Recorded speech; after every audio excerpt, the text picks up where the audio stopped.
Father Tom Lynch has been active in the pro-life movement for over 40 years, which includes being arrested during multiple pro-life displays. Today we talk to him about how churches can be active in the movement year-round, not just during particular seasons, and he also shares with us some of the arrest stories.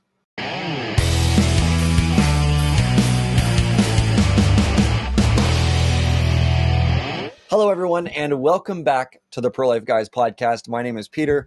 I'm the host of the show, and with me is my good friend, wonderful co-host. Yeah, thanks, Peter. We've had the opportunity to speak with Father Frank Pavone, the Executive Director, President of Priests for Life in the States and globally, an incredible pro-life ambassador. And today we got a pretty cool opportunity to talk to Father Tom. And I know that you're going to introduce him, but I like this topic in particular because I know there's a ton of people who are listening to the program who are connected with various Lenten missions, whether through their church, whether through 40 Days for Life, whether it's filling baby bottles with spare change, whether it's praying outside of abortion facilities.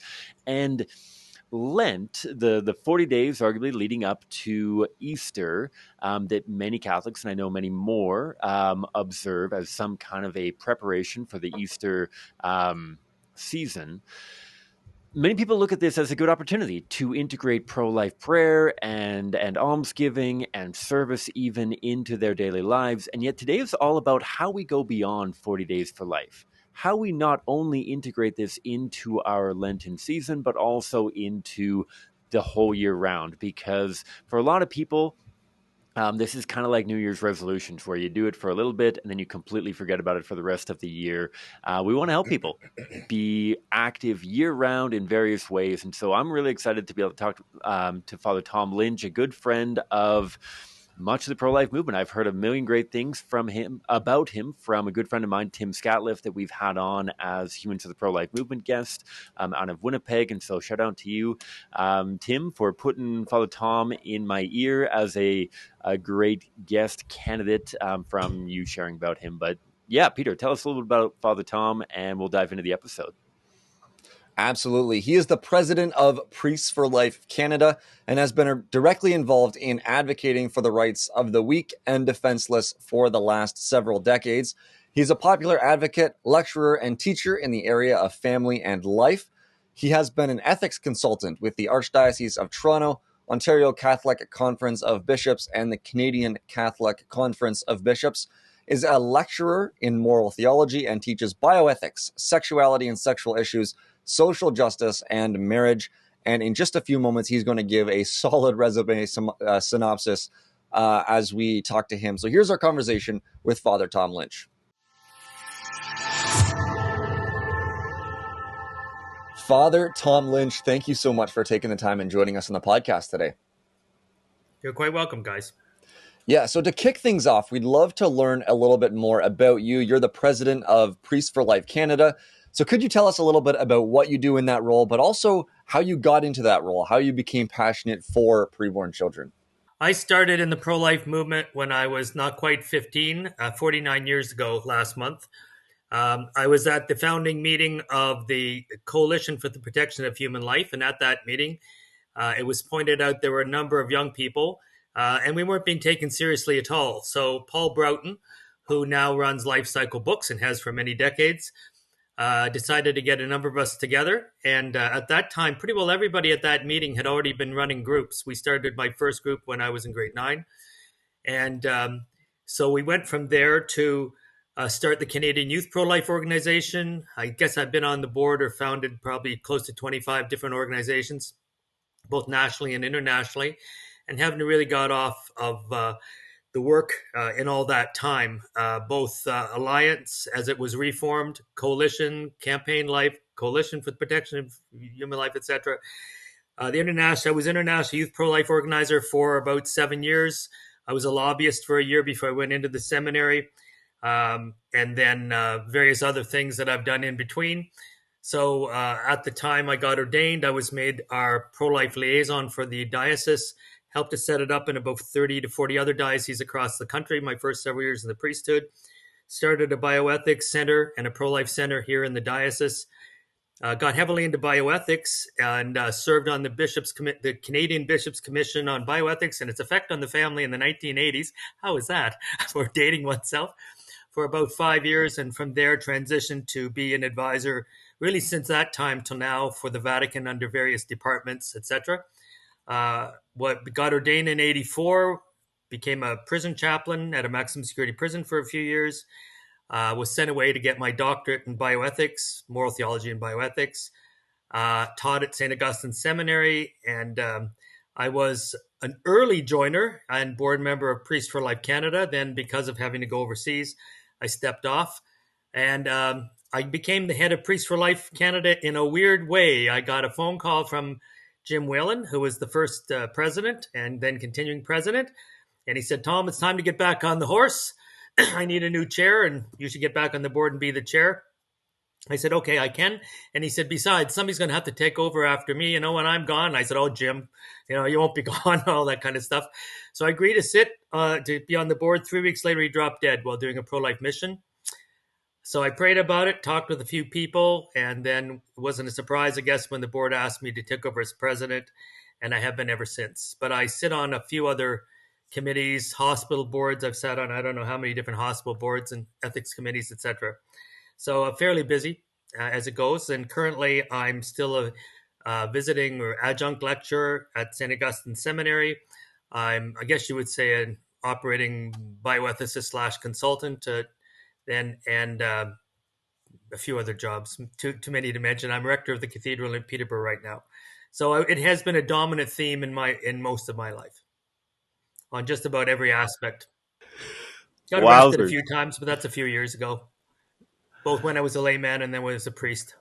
When I got ordained, I was arrested only 5 weeks after I got ordained, and my poor father, God rest him, he said, "Oh, I thought we were finished with all that stuff when you got ordained." But anyway, I said, "Oh, no, not now." I said, "Now you're going to be more effective." Anyway, so it's been a while. Wowzers. Father Lynch, this is incredible. I feel like we could spend the entire episode just unpacking this. We do want to do more historical episodes on the growth and history of Canada's pro-life movement. But for today, before we dive into the content of how we build 40 Days for Life into 365 Days for Life, the work that you're doing at Priests for Life Canada, that kind of thing, I'd love to just ask one kind of personal question based off that entire resume. And so you have a million things on the go. Like you said, you're the rector of the cathedral in Peterborough. You are sitting on these different boards and committees and lecturing at the seminary. I'm sure that there are times and temptations where you look at all the things on your plate and you say, you know what, maybe I can take a break from pro-life ministry. Maybe I need to put this on the back burner just for a little bit. And yet, as you've explained, this has been at the forefront of your mission, at the forefront of your mind for the last 50 years, as you said, almost. And that's amazing. And I wonder, how do you continue to keep this such a high priority when so many other pastors and priests who have a very deep heart for preborn children who want to do this, it just somehow trickles to the back burner time and again for them? How have you been able to keep this at the forefront of your ministry? I think we have to be really aware what it means to be involved in culture wars. We're not involved in just actions, and we're not involved in this program or that program. We're involved in a very fundamental, different project and mission, and that is to rebuild an entire culture of life and love. I remember hearing that many decades ago and not really being able to unpack it, to be perfectly frank. But when I looked around at the collapse of culture, so there were some times when I really wasn't sure what we should do. But by an odd coincidence, I was asked to sit on the committee for the first Family Day in Rome, the Worldwide Family Day.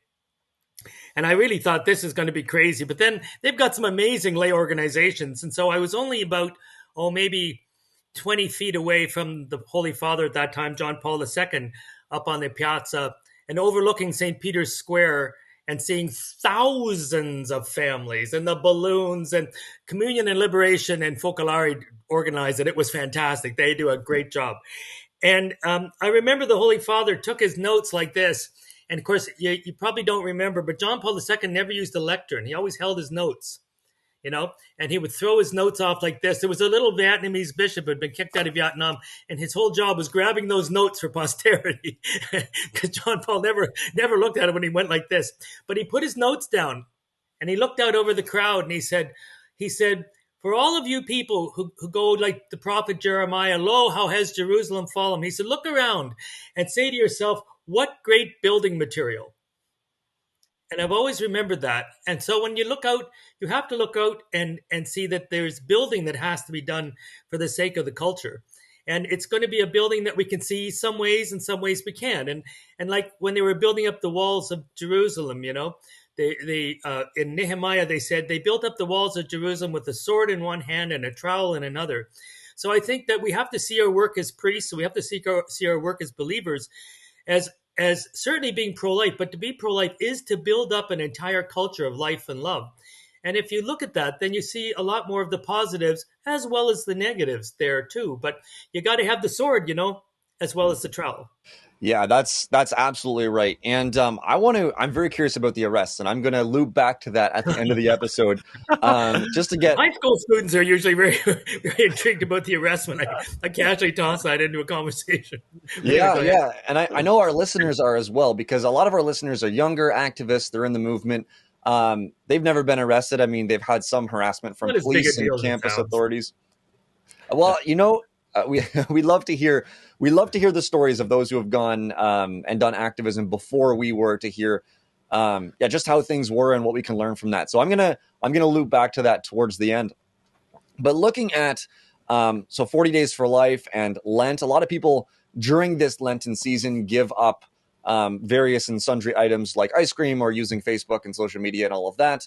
But there are people who like to deepen their Lenten season by integrating a pro-life focus into it as well, by doing the 40 Days for Life, by getting involved in defending and protecting these preborn children. So I wonder, looking at, the amount of people that call themselves pro-life, the amount of people that are passionate in one way or another about abortion, what are some ways that people can integrate this pro-life ministry desire into their Lenten observance? I think they should pay attention to one of the readings on Ash Wednesday, and that is that it's not just a question of what you give up, it's a question of what you do, to paraphrase the prophet Isaiah. And so I think they should stop worrying about giving up ice cream and give up complacency. They should give up indifference. They should give up sloth. Sooner or later, you got to get up. You've got to get up and you've got to do something. And I believe that, if we're called to walk with the Lord these 40 days, it's a good idea to get out and walk. It's a good idea to actually, pay attention to some of the actual instructions. Look, I only have one vocal cord. 30 years ago, I got struck with a Bell's palsy and I got sick, and it screwed up my breathing, my swallowing, my talking, okay? I had to go down to Florida to a voice and speech clinic, and it was a rough time. But I was supposed to go over to a gym, and I was supposed to walk a lot. So I was driving these long Florida blocks down in Tampa where the speech clinic was, and I went past the guy who had a sign. And he had, actually two homemade signs walking around one of these long blocks. And I thought, what is this guy doing with this pro-life sign in the middle of nowhere, right? It was just a bunch of chain link fences and stuff. So I looped around and came back. At one of the chain link fences, there was an entrance to an abortion clinic, the Four Roses abortion clinic, right? And he had to go down this long path, and there was the abortuary down there. And they only had this sort of discreet sign. So we started talking, and I was just dressed in my, gungy gym clothes, and I said to myself, well, what are you doing, walking around golf courses and the rest of it? And I said to him, look, give me a sign, so we walked around there, and he said, I gotta go, I've got to pick at 2 or 3 other abortuaries. And I said, are you doing it by yourself? And I said, I'll take care of this one. So every day I went down and I walked in front of the abortion clinic, and I got better signs, but I walked in front of the abortion clinic. I couldn't talk to anybody anyway. Nobody stopped, but I had to walk. And I said, Lord, this is just what I'm called to do. So I walked back and forth, and I got various signs. They weren't all thumbs up. Sometimes they were other fingers and the rest of it, but big deal, But the fact is, gradually, as my voice got back, I was able to bring some other people. It was right on the edge of the University of South Florida. It made people stop when they saw a priest with a collar walking in the middle of nowhere back and forth with a sign. Okay. And I know 1 or 2 of the other priests with whom I lived at the time, they said to me, well, why are you doing that? I said, well, why shouldn't I do it? So I say to the people who are wanting to keep a Lent, you should keep a Lent. You should do something. You should remember that these people are still there. The preborn are still there. Those mothers are still there, those post-abortion women. And God knows all the rest of the people on the other end of life who need the work that's being done. So get up and put one foot in front of another. That's what I believe. And I'm sorry when people say, oh, I'm so this and I'm so that. I've actually sat down with people and said, okay, how much time do you spend on Facebook, on Instagram, on Pinterest, on you pick the meme, the TikTok? They can all tell you what's on TikTok. And I said, well, I'll bet you, if you added this up, it would add up to about 4.5 hours a day, which is the average. 4.5 hours a day. And I said, why don't you cut it, I don't know, by 25% and go out and actually physically do something? By the way, I'm all for doing it online too, okay? We're here online and, we live in a virtual community. But I would say get off the other crap on YouTube or do whatever and then put some sensible comments out there, do some supporting of X, Y, and Z. Look, I'm 64. I'm never going to get caught up and be cool when it comes to social media. But that's why people are given the ages to be that they are. So that's what I would say, is to be very clear and say, this is how you should spend your Lent, right? So, what's that old saying, right? I would be holy, truly holy. I would be holy, true. Not only make me good, dear Lord, but good for something too. And I believe that's the point of Lent. It's if you are called to holiness, and we are, if you are called to a penitential discipline, and we are, therefore it should be good, not just for oneself, but it should be a good that is pressed down in your lap and flowing over into the fullness of what we're called to be for others. Absolutely. I love so many of those lines that you use there, Father. And I want to mine even a little bit deeper into a bit of that, because I'm sure that what's going through the heads of some of the church leaders that are tuning in right now, part of our audience, they're saying, I would love to do that. I just feel so ill-equipped. I just have no idea. You just got to walk and hold a sign. Bingo. It doesn't take much training to walk and hold a sign, okay? It takes a steadiness on your feet, or on your four wheels if you need a wheelchair or a walker, right? And you need a sign. And if you can't get one, you can make one if you're literate, or somebody else will give you one. So I'm sorry that in terms of feeling equipped or ill-equipped, I find that a total cop-out. Absolutely. Absolutely. I can't agree more. And Peter, you and I often talk about how if you can hold a sign, you can be a pro-life ambassador. You can save lives. You can change minds. If, like you said, if you can walk back. And what was the second reading on Ash Wednesday? Do you remember it? Oh, from Paul to the Corinthians. He said, we are to be ambassadors for Christ. Yeah. That was the second reading. So if you want to start off your Lent, you should pay attention to what readings are there for Ash Wednesday and go out and be an ambassador. Ambassadors can't just sit at home. We can't have an ambassador to the Ukraine who's sitting at home. You've got to go out to be an ambassador, to speak for. That's what ambassadors are for. They speak for those who cannot speak, who are not there to speak. We've got to speak for the preborn. We've got to speak for all the voiceless whomevers that are put into our lives, who need a voice, who need an ambassador. And people forget that. They think that, it's just one of those readings. I'm just here to get the ashes, but you're not. You're supposed to go out and do something with it and speak. So I don't believe in that. You're not equipped. I'm sorry. I don't believe in that at all. I think we have to be really careful about sloth. Sloth is absolutely corrosive, and people don't want to think of sloth as a capital sin, but it's capitus because things flow from sloth. And so, be careful of that, Be really careful, and don't let yourself off too easily, right? But what are the other excuses? Yeah, well, I think that idea of unpreparedness, and I think that part of this, and Peter, I know that you'd love to dive in on this question as well, of the idea of the organic versus institutional church, and maybe just speak to the value of pastors, priests, bishops, archbishops being active in the pro-life movement, and how that inspires and that builds up mobilization within the church, that it's not just the laity that go out on street corners, but also the church leadership as well, and the role that can play in launching pro-life ministry and outreach within a congregation. It's not just launching it. I would say, Cam, it's sustaining it, because When a priest is ordained, and this it's repeated as a bishop, you are called to teach, to govern, and to sanctify. And the sanctification is incredibly important in terms of the sacraments, in terms of the liturgy, etc. But governance is a different matter. Governance is not just sitting with committees, thank God. It's not just, it's because if there's one thing I'd like to give up for Lent, it's committees, okay? Especially meetings of committees, Zoom or not. But governance means that you have to lead. And so if you're going to lead, you have to be honest about how you lead. You to lead is also to be willing to inspire. And people might wonder at that about inspiration, but you have to be willing to inspire people, and that is to help them open their hearts to the action of the Holy Spirit, so the Holy Spirit can literally inspire, to breathe in them and to inspire them, right? If you want the gifts of the Holy Spirit to be active, you first have to show they're active as a leader. And being a leader means you got to go and lead your people, right? You don't have to be Moses, but you have to remember Aaron went with Moses. You know what I mean?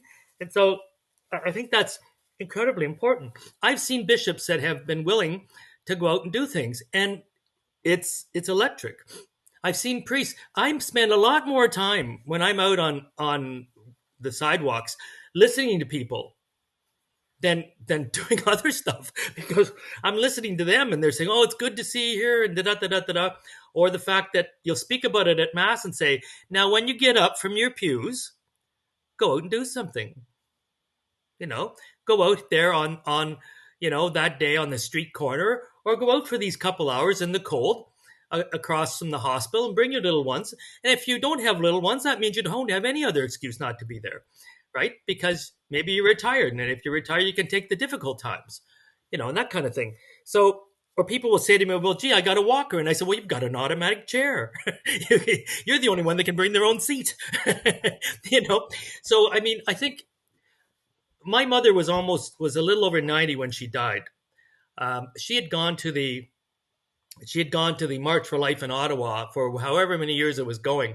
And some of those years she was pretty wobbly on her feet. And she said, sometimes we are called to walk for life, and sometimes we're called to sit for life. So she would sit while everybody else went out and walked. She would sit there on the hill and welcome them back. So I think that the truth of it is that leaders must understand something. First, leaders in the church have to not have too an inflated opinion of themselves. Number one. I'm going to tell you something. In most cases, premiers and prime ministers couldn't give a sweet whatever what a bishop says. Okay? I mean, that's the blunt reality. So they shouldn't worry too much about that. They don't like us anyway. They don't like bishops. So if you think they like you, you're not. And that may be a good thing. When politicians like you too much, that's a bad sign, number one. Number two, they don't, bishops and archbishops, and I've spoken to the bishops and archbishops many times. So what I say to you, I'll say to them right now. Okay, they're very poor politicians, okay, in terms of secular politicians. So, okay, if you don't want to play that game and you can't play that game, then don't worry about playing the game. And if you go out in public doing the right things in the unpopular areas, what you'll find is your people will come along with you. They won't all like you for it, but so what? I mean, I look at that and say, I wasn't made a pastor, whatever, to have everybody like me. And I'm supposed to do what we're called to do. And so there's another thing. And lastly is, never ask people to do something you won't do. You should never ask people to do something. If you're going to ask people for money, you should make sacrificial offerings and give your own money, whatever you got of it, to there. If you're going to ask people to sacrifice time, I don't know a bishop that's not busy. I don't know many pastors that are worth their salt that are not busy. But you're going to have to make the sacrifice of time, okay, and squeeze out other things and whatever, like everybody else, right? I know you're tired. We all get tired. If we get older, we get tired more. But other people are tired too, So you know what? You got to get up. And, I'm paraphrasing Rosa Parks. I'm too tired to do whatever. Well, you're too tired not to do it. And lastly, you got to get over fear.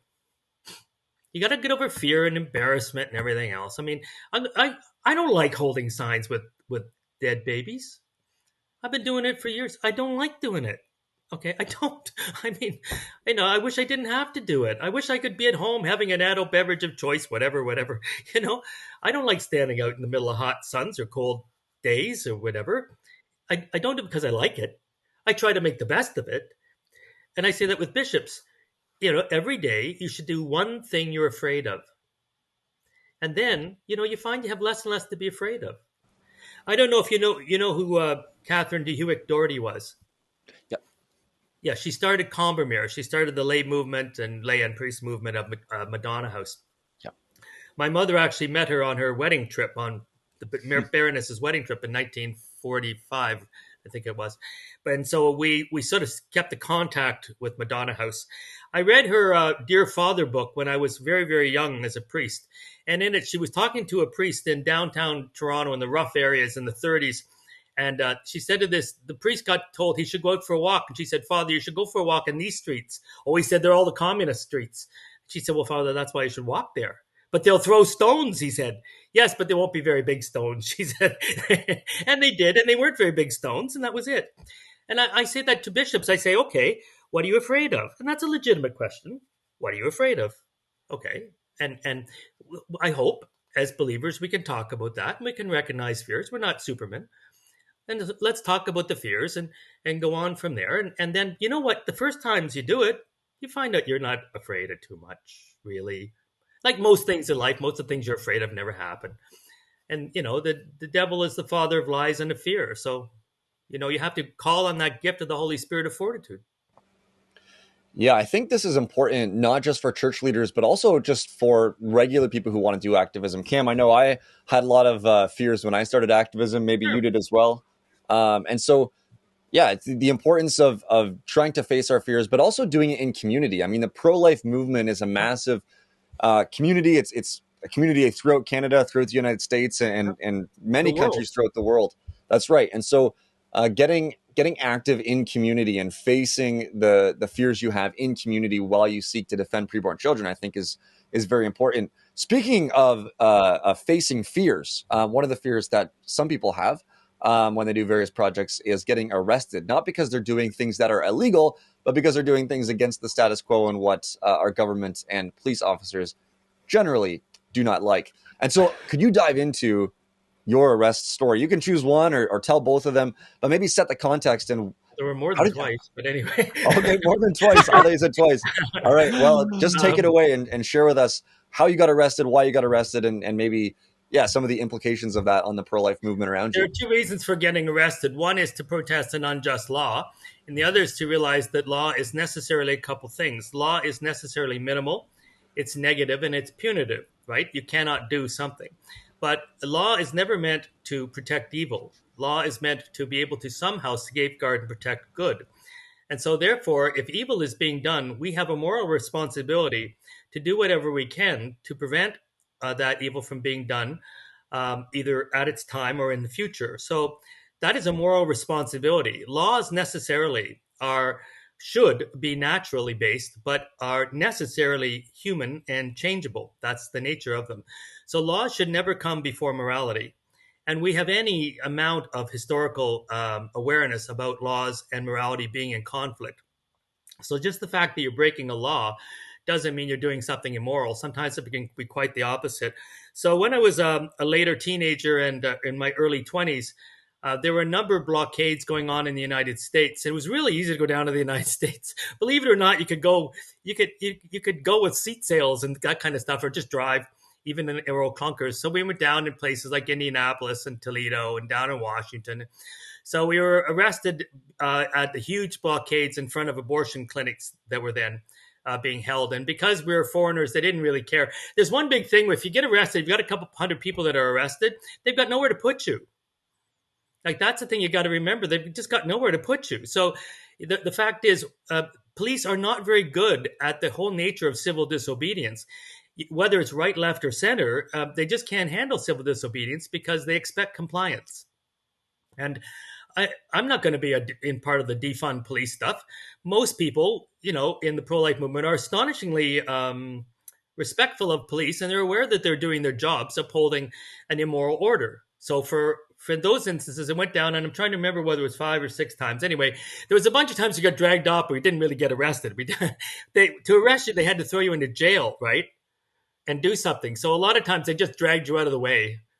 And to be honest, when you're locked together and nobody can find the key so, to unlock, sometimes it was very hard to figure out who actually had the key to unlock, because we'd lock ourselves into quads or fours.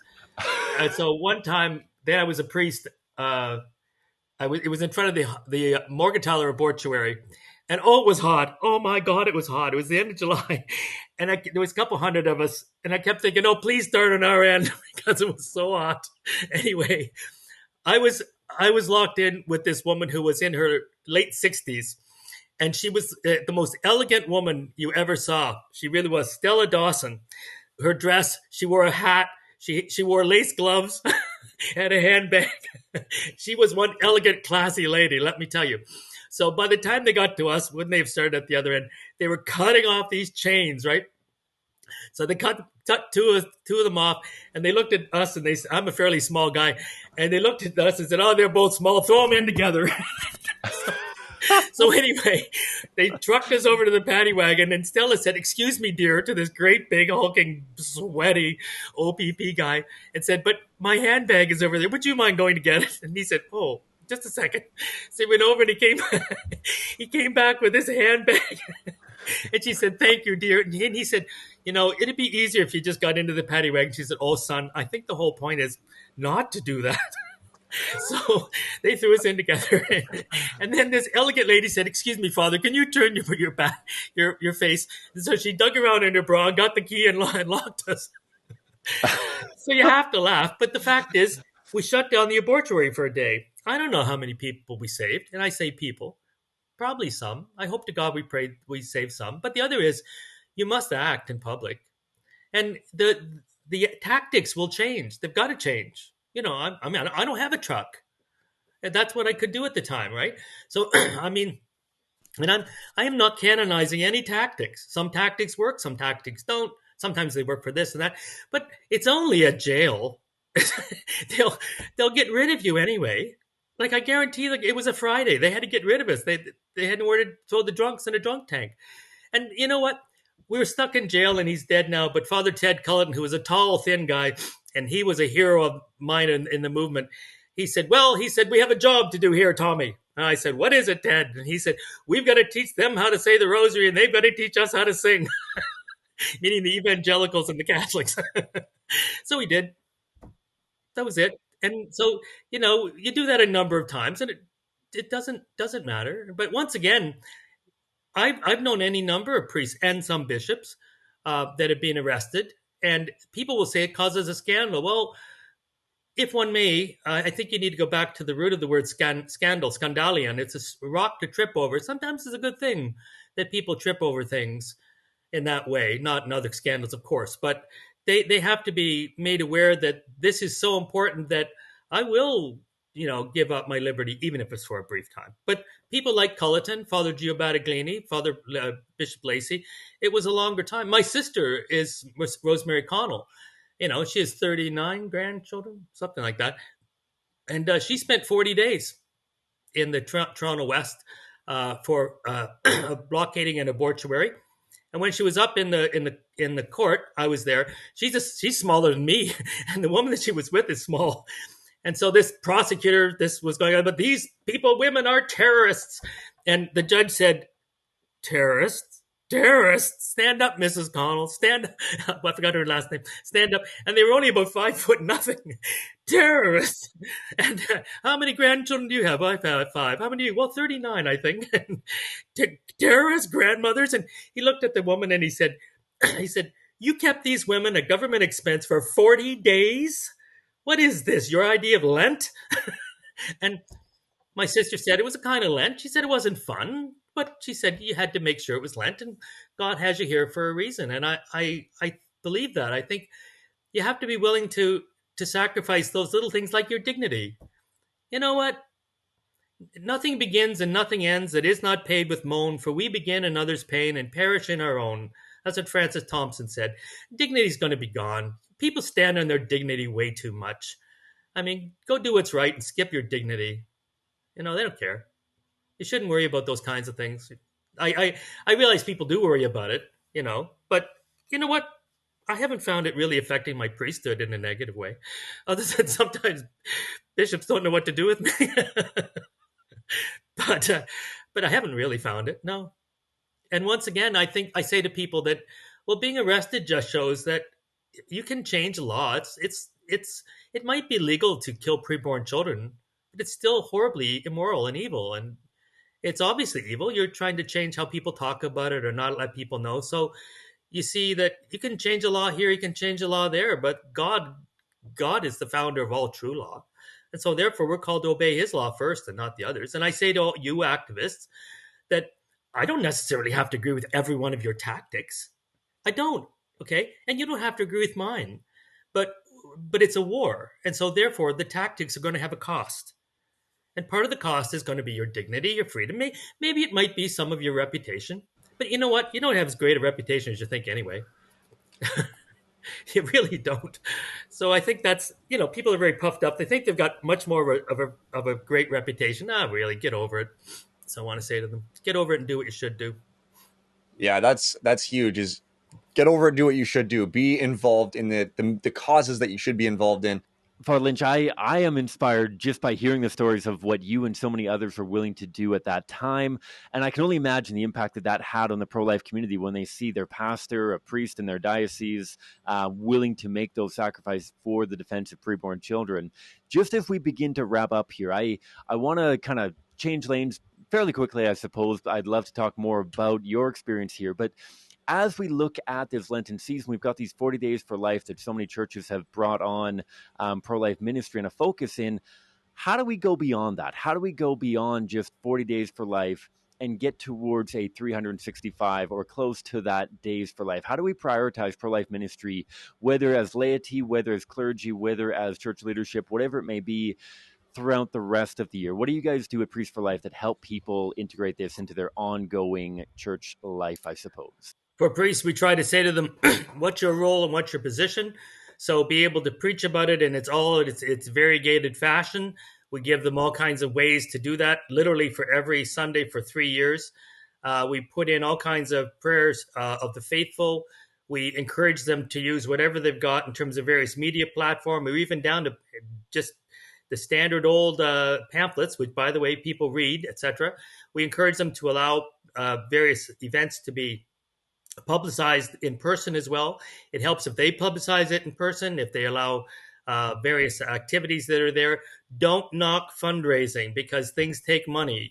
We live in the midst of a temporal world, and therefore it's a good thing to encourage people to actually contribute in very definite and real ways for people doing exactly what you're doing yourself. Equipment costs money, everything else, gas costs money. So you've got to be realistic and pragmatic. Be willing to understand that Lent is supposed to not just stop at Easter, it's supposed to be something that has changed you. So really look deeply to see what kind of change is being called forth in the rest of the year and the rest of those 365. And be willing to pray that you can launch and use the Easter season then to be able to consolidate the gains, shall we say, spiritual gains that you've gotten in that regard, to overcome fear and to be more active, to be the person you're called to be in the midst of our world. So I would say that's some very different ways for priests. For laity, really ask yourself what you can continue to give up. Look, you did without it for, I don't know, maybe you only made 30 of the 40 days, but you did without it for a while. So you've made space, and you've made some space, and let that space be filled up with the right things and the good things, with the Spirit of the Lord rather than the spirit of the world. Just don't go back, don't go back to Egypt. What? I mean, you're going back to Egypt for watermelons? Come on. So, realize that space then should be filled with the right things, the good things, and be able to consolidate ourselves so that we can be active and then be ready for the Pentecost, which is going out to the world and speaking in all those languages. And you've got languages, you've got those skills or languages, and in so many different ways. Use one. Just use one. That's all. And so that's what I would say one should do. Yes. Perfect. Thank you so much for that, Father Tom Lynch. And thank you for the work that you do as well. Your witness defending and protecting preborn children. As we wrap up, could you share with us where we can learn more about Priests for Life Canada? You can look at priestsforlifecanada.com. We're always good in terms of having our executive directors and our executives. They're always ready to pick up a phone, etc. We go out, whether virtually or in person. I hope a lot more in person now. I'll be tired of just doing it virtually, to try to support, whether it's the 40 Days for Life or any other groups, any other initiatives, educationally or politically. So certainly you may see us around, as I said, face-to-face or in platforms, but certainly online as well. And we're always ready to get new suggestions and ways to be more effective. I think that's the other thing, is getting that proper feedback, what works and what doesn't. If it doesn't work, we stop it. If it keeps on working, we go for it. One of the things we try to do, of course, we work with Catholic clergy. We work with new priests that are coming and being ordained, new priests that are coming into the country. We do things in various languages. We have cultural awareness, shall we say, and we try to bring people into the awareness of the battle that's going on right here in the country. So hopefully you'll see us around. And as I said, if we can help out, and I always want to say, I'm very serious that if Priests for Life Canada can help in your particular ministry or in the ministry of the people hearing this, then let us know, and we'll do our best to try to support you on a regional basis as well. Great. Thank you. And thank you so much, sir, for taking the time and joining us on the podcast today. You're quite welcome. Thank you. That is Father Tom Lynch, President of Priests for Life Canada. Cam, what are some of your thoughts as we wrap this up? I just find it so cool. Like he said, the value of church leadership, clergy being involved in pro-life outreach and needing to lead by example. I think it's amazing that he has had the courage, the conviction, and the ability to do so much for the pro-life movement, including getting arrested. I would love to pick his brain even further about his arrest stories, because I think that is so cool and really shows where the pro-life movement needs to go. I mean, he was sharing the story of the super classy woman that he was chained to, and that this was something not simply reserved for radicals like you and me, Peter, but for everyday members of the church organic, the church universal, that people would prioritize this, and not just the weirdos like us and the weirdos that listen to the podcast, but the wonderful men and women who may be listening to the podcast but are not yet listening to the podcast. That's what the show is all about, trying to get more and more people involved. I don't mean offense to any of you. Apologies if you take offense by me calling you a weirdo. I think that you're wonderful. That was a bit tongue-in-cheek. But I think that it really speaks to the role that he has played in the pro-life movement for so long, and the urgency that we have as a movement to draw more and more people into more and more regular outreach. Absolutely. And with that, I was just going to pull up a link to our website so I can actually share it. If you want to get involved, you can go to prolifeguys.com/ and I'm waiting for my computer to load, contact/join dash. You know what? That's a long link. We'll put it in the description if you want to get involved with some of the projects that we're doing. If you want to reach out and see, maybe there's a 40 Days for Life somewhere close by, but you're not aware of it, you can reach out to us with those questions as well. If you want training of any sorts, Cam he's got to be at this point one of the top pro-life apologetics trainers here in Canada. So not only do I get blessed listening to his apologetics here on the podcast, but you do as well, and so many others as he visits communities across Canada. A lot in Western Canada, but you do travel, Cam. So if you want that sort of training, you can reach out to us as well. You can find us on Facebook, on Instagram, on Twitter, on YouTube, on Rumble, a little bit on Rumble. You can also check out our website, prolifeguys.com. There's a contact form there if you want to reach out to us. And you can check out our merch shop to support the podcast, to support the program, and help us to reach more people, to create better content, and to get that content out to the far reaches of the world. Thank you so much for sharing this with your friends, your family, your loved ones, your colleagues, and your neighbors. And we hope you tune in again next time.